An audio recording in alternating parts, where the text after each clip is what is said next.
What's good, y'all? Welcome back to the Reaction Channel. Today, I'm going to elaborate on my top five. If you guys haven't watched the full pod that the ABC crew put out on TNC, go check it out. Grayson did a phenomenal job at producing it.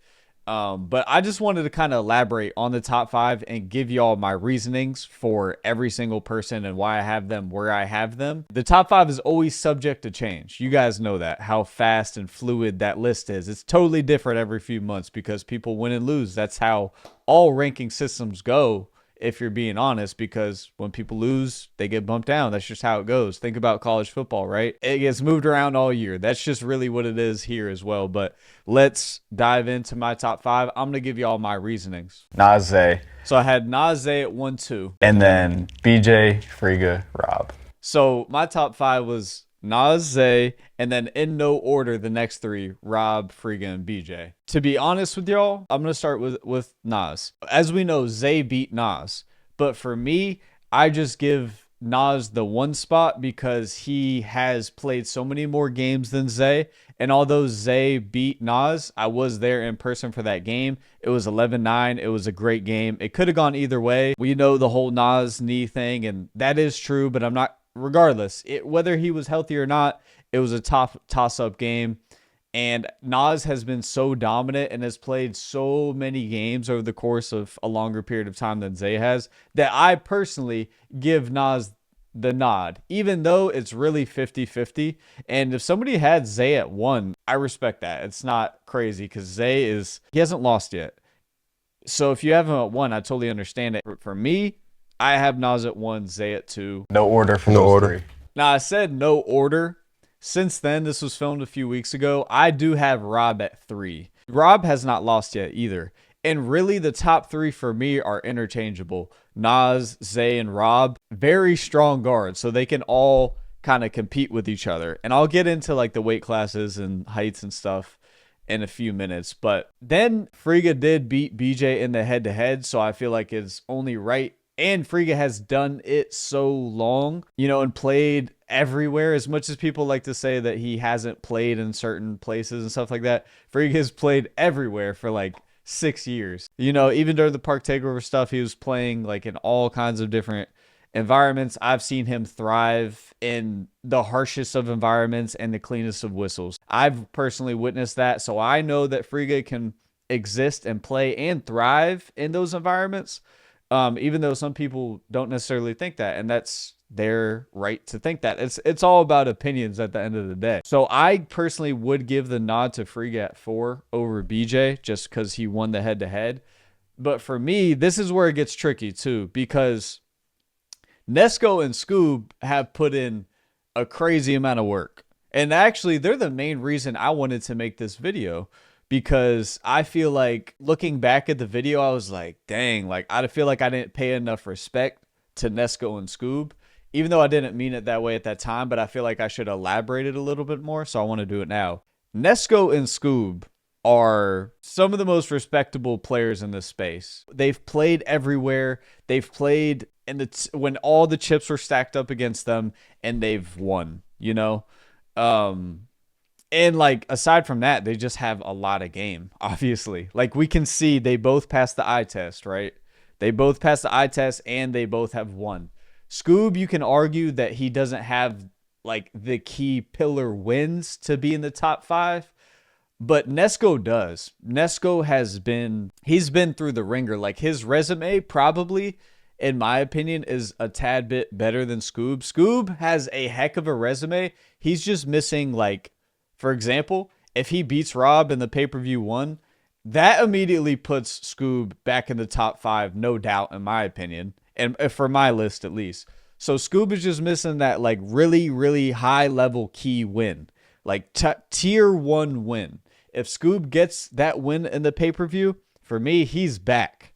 He is back in that top 5, and this is just my top 5. A lot of people do have Scoob in their top 5, I'm sure, that are watching this. As for Nesco, we know Nesco beat Scoob, and we know before his incident, he went on a tear, like an absolute tear. He came back in a short amount of time, and honestly, he looks better now. I think he's gotten better since he's been back. But since then, BJ has kind of get back into the scene, and I give Nesco the nod over Scoob because Nesco won the head-to-head, and then I feel like his resume is a little bit stronger than Scoob's. Scoob's been doing this for so long, though.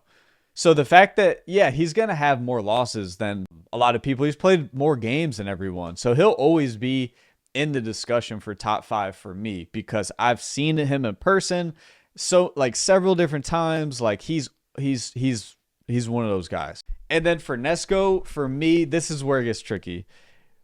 If I put BJ versus Nesco in a head-to-head game, I personally would have BJ favored in a one-on-one because BJ is 6'5", and I've seen what I've seen. I would just have him as the favorite to beat Nesco in that head-to-head. That's why I had BJ in my top 5 over Nesco, as well as BJ's wins. You know what I mean? He does have a strong resume. He's played some heavy hitters. He's played Caleb Huffman. We know how good he is. He beat Ray Q. He just beat Scotty Lewis. That is an absolute problem. Scotty Lewis is a high-level player. So if somebody puts Nesco in their top 5, I totally get it. And I actually think he should be in a lot of people's top 5s.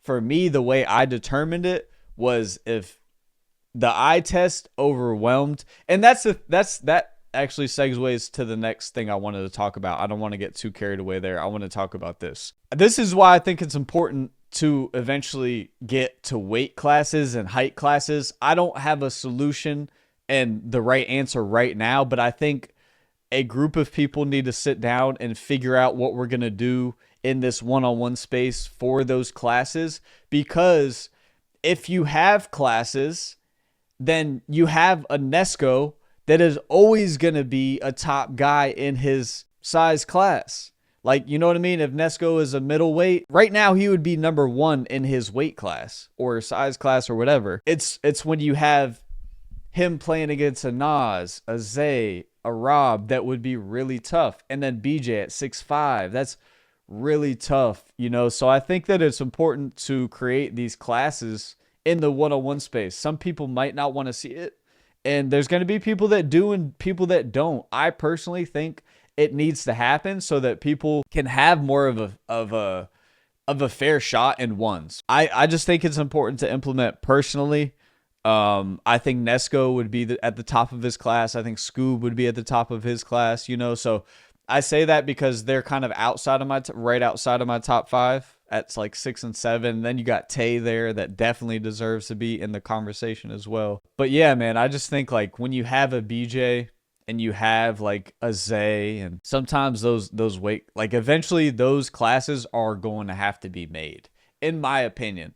Like I said, some people are going to like that and agree with that. Some people are going to disagree with that.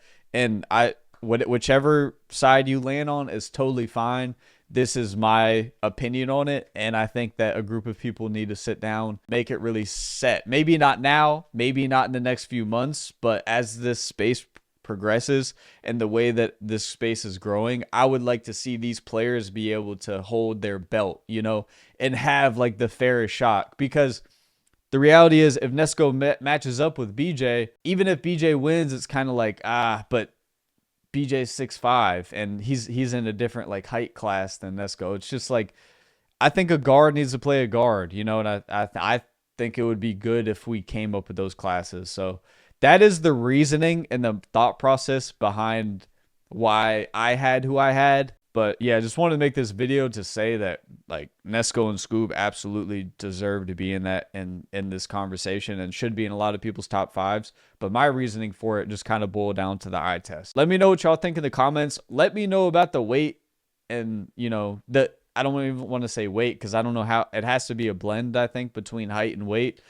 I don't have the answers right now, but I want to know what you guys think about that idea, and see how many of you guys would like to see the classes and how much sense that makes to you guys. Because ultimately, the fans determine the space. We want whatever people want to see is what we want to give. And yeah, let me know what y'all think about that. I was just kind of brainstorming as I was driving. And obviously, it's been brought up, so it's not my idea. But I just wanted to bring this conversation back up. And then as well, kind of elaborate a little bit on why I had BJ in my top 5. And he's ultra talented, man. Like if he's like one of the highest level talents in this space. So that's where I'm at with that. But I'm not going to make this too long-winded. Please like this video for me if you want to support me. I appreciate y'all. Hope you guys' year is off to a good start. And I'll see see y'all next video. Peace.